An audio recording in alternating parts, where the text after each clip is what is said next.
રવિવાર 22 માર્ચ 2026 ઉપલી મેળીનું મનન. ખુલ્લા દરવાજા. બાઇબલ વાંચન. નિર્ગમન 3:7-14 વાંચીશું.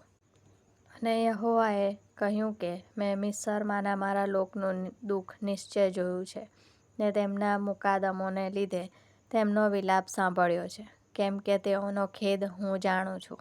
અને મિસ્રીઓના હાથમાંથી તેઓને છોડાવવા સારું ને તે દેશમાંથી તેઓને કાઢીને એક સારો તથા વિશાળ દેશ, બલકે દૂધ મધની રેલછેલવાળો દેશ, જ્યાં કનાની તથા હિત્તી તથા અમોરી તથા પરિઝી તથા હિવી તથા યબૂસી લોકો રહે છે, ત્યાં તેમને લઈ જવા સારું હું ઉતર્યો છું.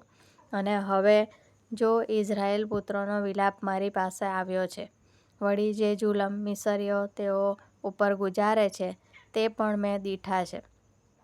માટે હવે ચાલ, મિસ્રમાંથી મારા લોક ઇઝરાયેલ પુત્રોને કાઢી લાવવા માટે હું તને ફારૂન પાસે મોકલું છું.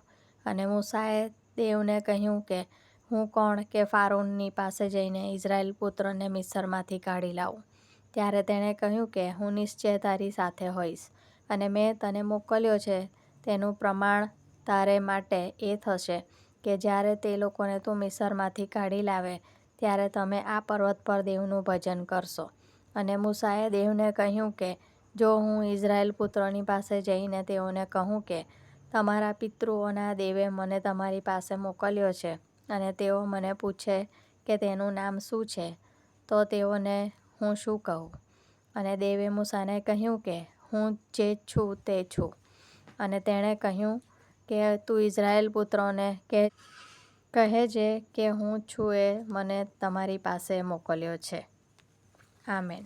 અને યહોવાના કહ્યા પ્રમાણે ઇબ્રાહીમ નીકળ્યો અને તેની સાથે લોત ગયો. અને ઇબ્રાહીમ હારાનથી નીકળ્યો ત્યારે તે 75 વર્ષનો હતો. ઉત્પત્તિ 12:4. બેનજી અમારી મીઠડી અને નવી પાળેલી બિલાડી 8 મહિનાથી તેના બેડરૂમમાં બંધ હતી, કારણ કે તેને ઈજાઓ અને અસંખ્ય તબીબી મુશ્કેલીઓમાંથી સાજી થઈ રહી હતી. જ્યારે તે અમારા ઘરમાં આવી ત્યારે તેને તેના રૂમમાંથી બહાર નીકળવાની જે સ્વતંત્રતા મળી તે બરાબર સમજાઈ ન હતી. મારા પતિ અને હું ખુલ્લા દરવાજા અને અસંખ્ય જગ્યાએ તેને રમવા અને આરામ કરવા માટે લઈ જવા ઉત્સાહિત હતા. પણ બેનજીના એક નાના રૂમમાં રહેવાના નિર્ણયથી અમે મૂંઝવણમાં હતા.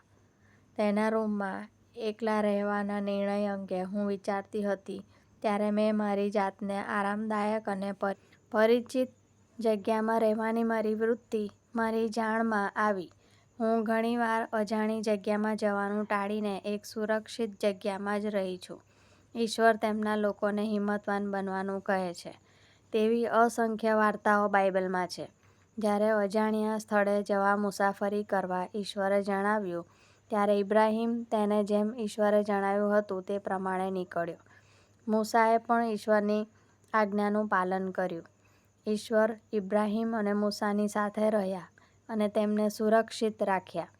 જો તેઓએ ઈશ્વરની આજ્ઞાનું પાલન કર્યું ન હોત તો તેઓએ ઘણા આશીર્વાદો ગુમાવ્યા હોત. નવી પરિસ્થિતિથી અનુકૂળ થયા બાદ બેનજી હવે બારીઓ, ખુરશીઓ અને ગરમ ધાબળાઓ પર બેસે છે. બેનજીના અમારા પરના વિશ્વાસના કારણે તે તેની પરિચિત જગ્યાની બહાર નીકળી શકે છે. પ્રભુની યોજનાઓમાં પણ આપણો વિશ્વાસ આપણને બેનજીની માફક બહાર નીકળવા સમર્થ બનાવે છે. આજનો સુવિચાર. ઈશ્વર તરફથી મળેલી સૂચનાને સ્વીકારીને હું મારી આરામદાયક પરિસ્થિતિમાંથી બહાર નીકળીશ. મધ્યસ્થી, જેઓ નવા ઘરમાં ગોઠવાઈ રહ્યા છે. પ્રાર્થના. વહાલા ઈશ્વર, તમારી સેવા કરવા માટે તમે જે તકો અમને પૂરી પાડો છો તેને સ્વીકારવામાં અમને મદદ કરો. હંમેશા અમારી સાથે રહેવા માટે તમારો આભાર. પ્રભુ ઈસુના નામમાં. આમેન.